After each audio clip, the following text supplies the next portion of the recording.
You're listening to The Rich Life Revolution with me, Michelle Cooper. My mission is to empower you to step into your next level of wealthy. You'll hear all the deets, a little bit of inspiration, and real life takeaways so that you can create your own rich life revolution. Let's dig in. Welcome to the Rich Life Revolution. I'm Michelle Cooper, your host, and today we're going to talk about the importance of your credit and your money, especially when you are moving from a relationship into a single status, or you're facing some kind of separation from your partner. And if you're in a partnership, do this work now. You're in a great position to create fabulous credit and access to lots of credit.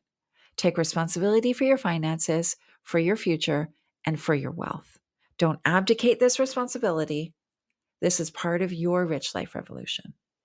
A lot of what I'm going to talk about might feel emotionally triggering. You might feel like this doesn't relate to you at all, but I promise you that it does. And so I want to start by sharing a bit of my story because I didn't think I had a problem.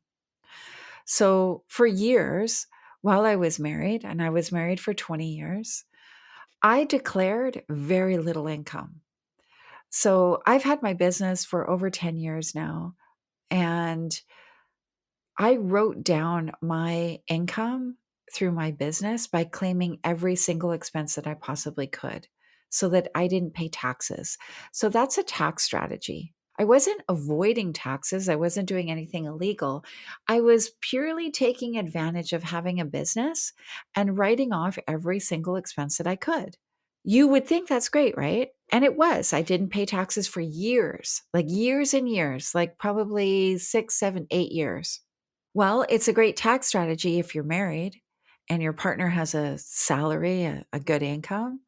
However, it bit me in the ass when my husband and I decided to separate.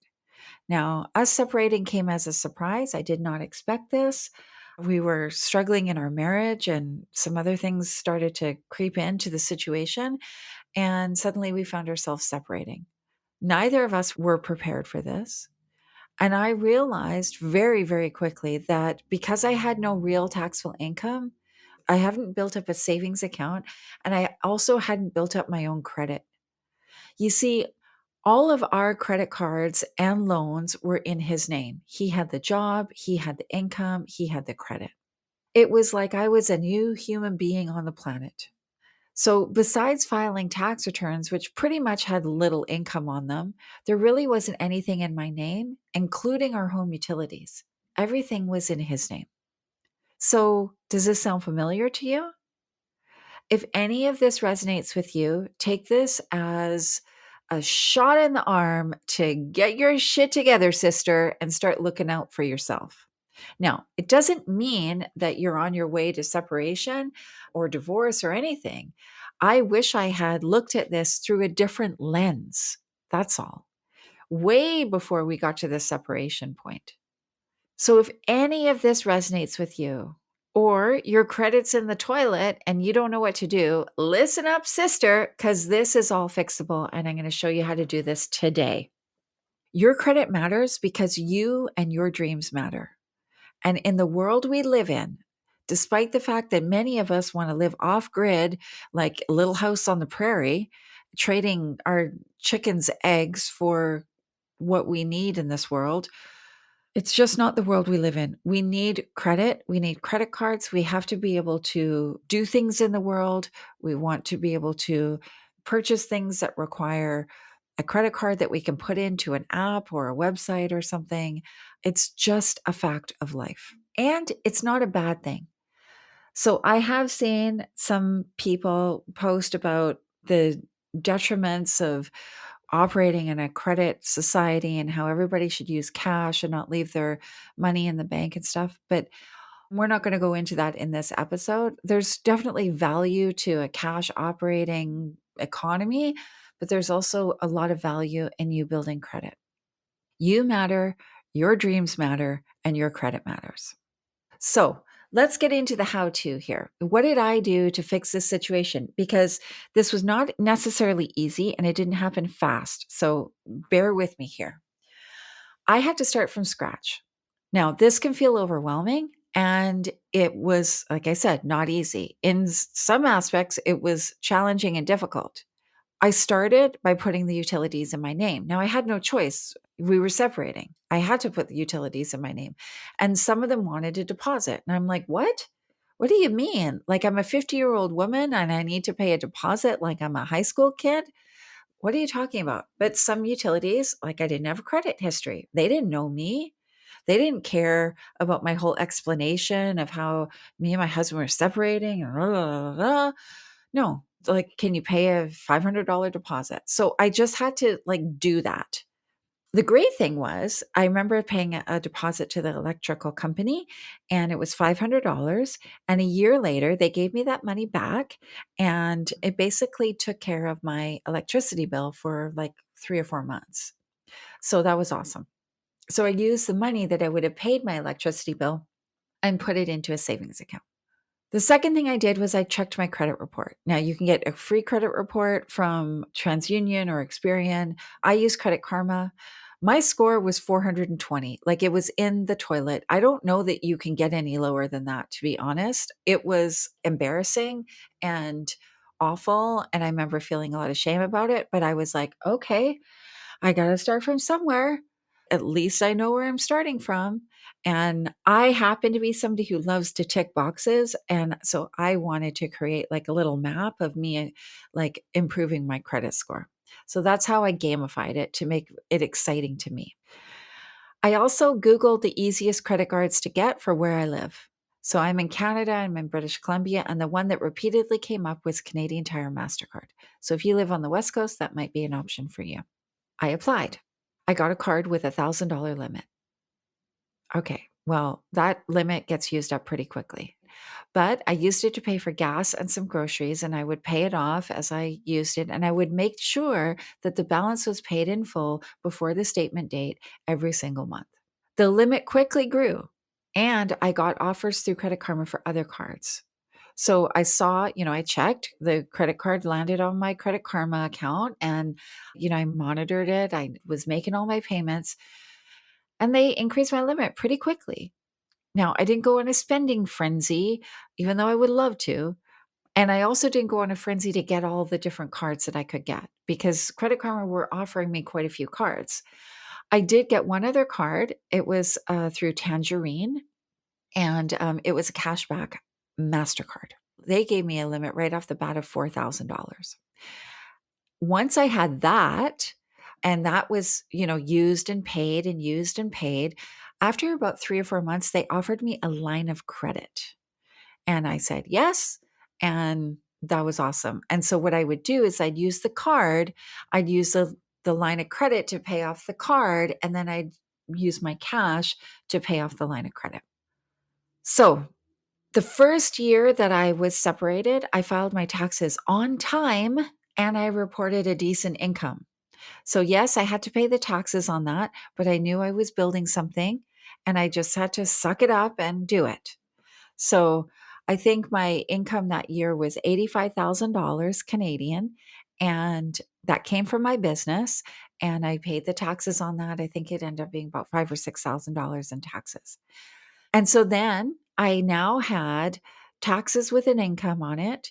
I had a line of credit. I had a couple credit cards and my score was increasing. I was sitting at think about it like a 690 or something in my credit report.